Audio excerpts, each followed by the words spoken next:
I've never known someone like you. Tangled and I'm stuck by you. Found a clue. Don't forget to kiss me. Assalamualaikum warahmatullahi wabarakatuh. Perkenalkan, kami dari kelompok 5 ingin mempresentasikan hasil video kami, yaitu yang berjudul Kenakalan Remaja, yang beranggotakan saya sendiri Fatma Adela NPM 2402060051 dan rekan-rekan saya. Perkenalkan, nama saya Muhammad Agilman Rajab dengan NPM 2402060062. Perkenalkan, saya Salsabila Nur Febrianti dengan NPM 2402060060. Baiklah, izinkan kami untuk memaparkan video yang telah kami diskusikan. Materi yang pertama yaitu kenakalan remaja. A. Pengertian kenakalan remaja. Kenakalan remaja adalah perilaku yang dilakukan oleh remaja yang menyimpang dari aturan sosial, norma agama, hukum, maupun nilai-nilai yang berlaku di masyarakat. Kenakalan ini biasanya muncul karena remaja sedang berada pada masa transisi, yaitu dari masa anak-anak menuju dewasa, sehingga masih mencari jati diri dan seringkali mencoba hal-hal baru tanpa memikirkan akibatnya. Kenakalan remaja bukan hanya sekedar perilaku buruk, tetapi juga dapat menjadi tanda adanya masalah dalam perkembangan emosional, sosial, maupun moral seorang remaja. B. Bentuk-bentuk kenakalan remaja. 1. Kenakalan yang berhubungan dengan sekolah, yaitu membolos dan malas belajar, tidak mengerjakan tugas, menyontek saat ujian, dan melawan guru atau membuat keributan di kelas. 2. Kenakalan dalam lingkungan sosial, yaitu nongkrong hingga larut malam, berbicara kasar atau tidak sopan, melakukan tawuran antar kelompok, merusak fasilitas umum. Yang ketiga, kenakalan yang melanggar hukum, yaitu pencurian, perampasan dan perusakan, penyalahgunaan narkoba dan minuman keras, seks bebas atau pergaulan yang tidak sehat, perjudian dan kejahatan online atau cybercrime. Yang keempat, kenakalan yang merugikan diri sendiri, yaitu mengonsumsi rokok, alkohol, atau zat adiktif lain sejak dini. Kabur dari rumah karena konflik keluarga, bergabung dengan geng yang berperilaku negatif, tindakan berisiko seperti balap liar atau percobaan bunuh diri. Selanjutnya yaitu materi ketiga, faktor-faktor kenakalan remaja. Kenakalan remaja biasanya tidak muncul begitu saja, melainkan dipengaruhi oleh berbagai faktor yang saling berkaitan. Berikut beberapa faktor penyebabnya. Yang pertama yaitu faktor internal, atau dari dalam diri remaja. Krisis identitas. Remaja berada dalam fase mencari jati diri sehingga mudah bingung dan salah arah. Yang kedua yaitu kontrol diri yang lemah, sulit mengendalikan emosi dan dorongan. Yang ketiga yaitu rendahnya motivasi belajar, membuat remaja mencari aktivitas lain yang berpotensi negatif. Dan yang keempat yaitu masalah psikologis. Rasa rendah diri, stres, atau depresi bisa mendorong perilaku menyimpang. Dan yang kedua yaitu faktor keluarga. Kurangnya perhatian orang tua, anak merasa tidak diperhatikan sehingga mencari pelarian. Dan yang kedua yaitu pola asuh salah, terlalu keras atau otoriter, atau terlalu bebas atau permisif dan memicu kenakalan. Ketidakharmonisan keluarga, pertengkaran, perceraian, atau masalah ekonomi keluarga mengaruhi kondisi remaja. Dan yang terakhir, kurangnya teladan dari orang tua, anak meniru perilaku negatif dari lingkungan terdekat. Dan yang ketiga yaitu faktor sekolah.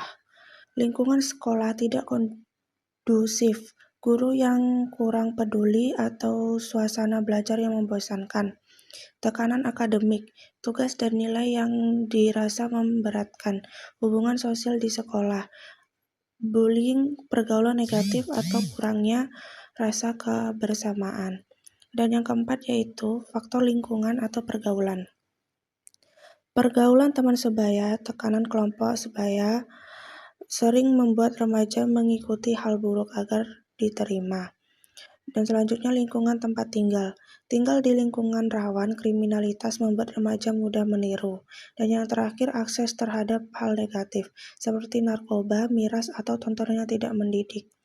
Dan yang kelima yaitu media Faktor media dan teknologi, penggunaan internet berlebihan, konten pornografi, kekerasan atau budaya konsumtif.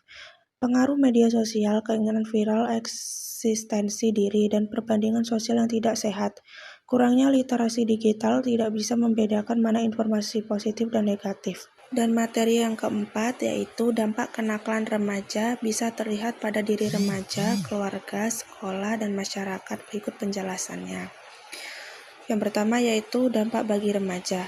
Prestasi menurun, malas belajar, sering bolos atau dikeluarkan dari sekolah. Dan yang kedua masalah kesehatan, kecanduan narkoba, alkohol, atau pergaulan bebas yang berisiko penyakit menular. Dan yang ketiga gangguan psikologis, stres, rasa bersalah, rendah diri, atau sulit mengendalikan emosi.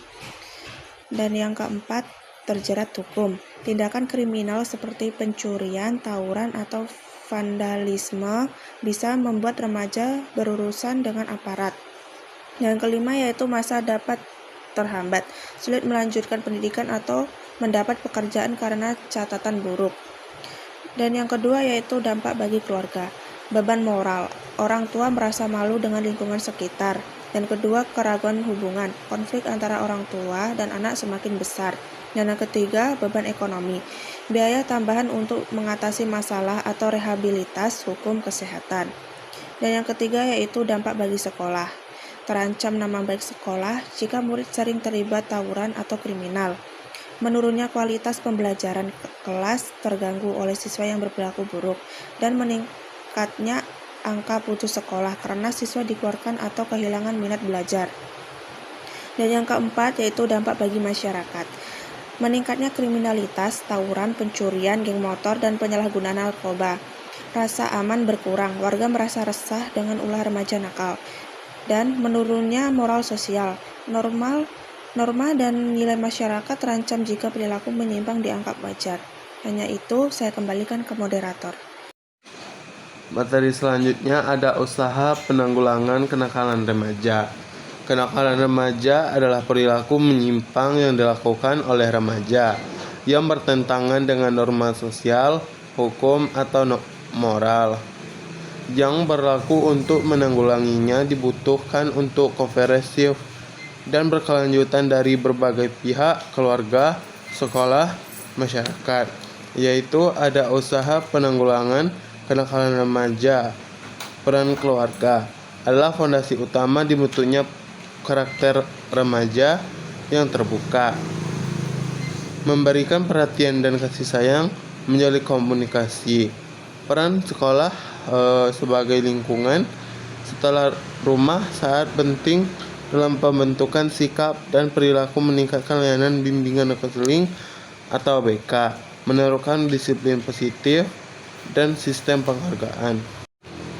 Berikutnya ada analisis pelayanan bimbingan dan konseling dalam penanggulangan kenakalan remaja secara sistematis dan mendalam, mencakup fungsi, pendekatan strategi, serta tantangan yang dihadapi. Analisis pelayanan BK dalam perlindungan undang-undang kenakalan remaja. Peranan fungsi pelayanan BK memiliki fungsi utama dalam membantu siswa mengembangkan pribadi, sosial, akademik, dan karir secara keseimbangan. Pendekatan yang digunakan dalam BK pendekatan humanik, menekankan bahwa empati dan pemahaman terhadap masalah siswa cocok untuk membangun hubungan yang hangat dan terbuka dengan siswa bermasalah.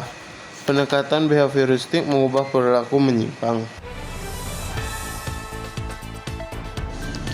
Jadi siang itu bel istirahat berbunyi. Seperti biasa, mereka berempat menyelinap melalui jalan setapak kecil di samping kantin yang jarang dilewati oleh guru. Sesampainya di balik tembok, Bara mengeluarkan sebungkus rokok yang disembunyikan di saku celananya. "Aman?"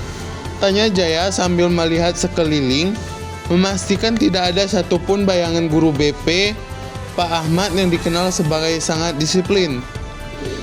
"Aman, Pak Ahmad lagi patroli di depan," jawab Bara santai sambil menyalakan pemetik api. Dinding tembok di belakang sekolah menengah atas Nusa Bangsa adalah saksi bisu. Warnanya tidak kusam dan terpenuhi coretan grafiti. Samar adalah tempat persembunyian favorit bagi sekelompok siswa, terutama saat jam istirahat. Di sanalah ritual kenakalan remaja bernama Bara dan 3 temannya, Jaya, Riko, dan Gilang, selalu dimulai. Bara dengan jaket hoodie lusuh dan tatapan mata yang sedikit memberontak adalah pemimpin tak resmi kelompok itu. Bagi Bara, merokok bukan hanya sekedar isapan, itu adalah simbol kebebasan, penolakan terhadap aturan sekolah yang kaku, dan cara untuk menghilangkan kecemasan. Baik, itulah hasil diskusi kami. Saya tutup dengan Assalamualaikum warahmatullahi wabarakatuh.